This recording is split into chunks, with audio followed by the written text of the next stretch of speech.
Good morning. Today is Wednesday of Holy Week. And of course, today is the last full day of our great penitential season of Lent.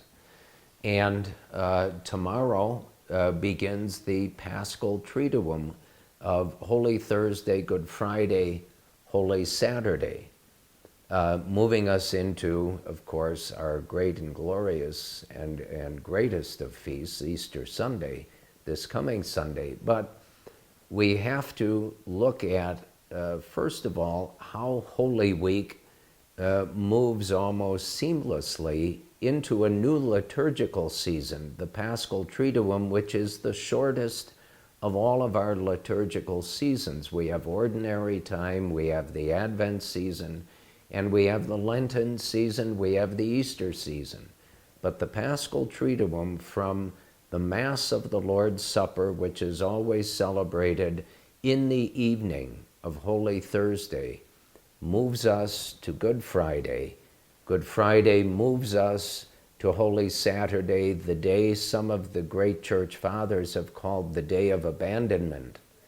And then from the Easter Vigil moves us seamlessly into Easter Sunday, when we, at the Easter Vigil, resume the chanting and speaking aloud the Alleluia of Easter.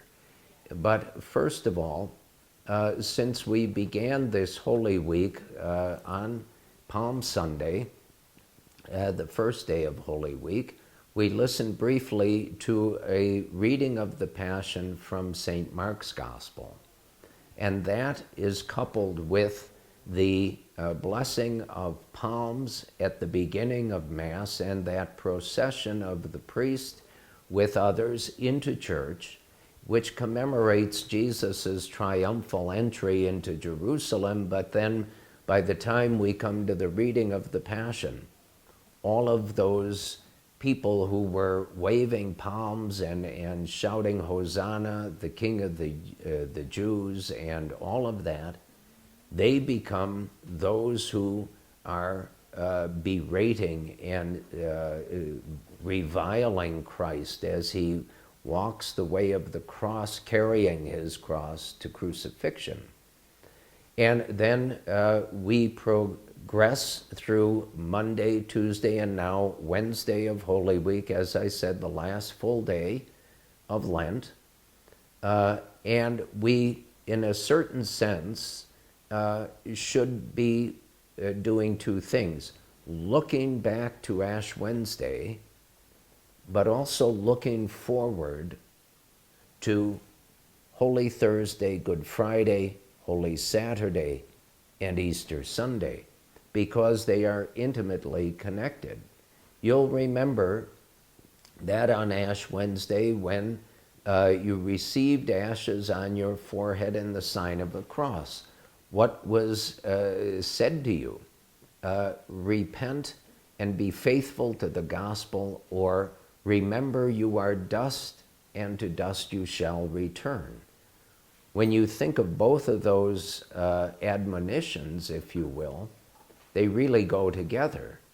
So looking back to Ash Wednesday, now all the way coming forward to today, Wednesday of Holy Week, how has the Lenten season made a difference in one's spiritual and even temporal life? Have we kept the discipline of Lent, of prayer, fasting, and almsgiving or works of charity? And has that truly strengthened my faith? Has that truly given me a stronger desire to be faithful as a disciple and follower of Jesus Christ?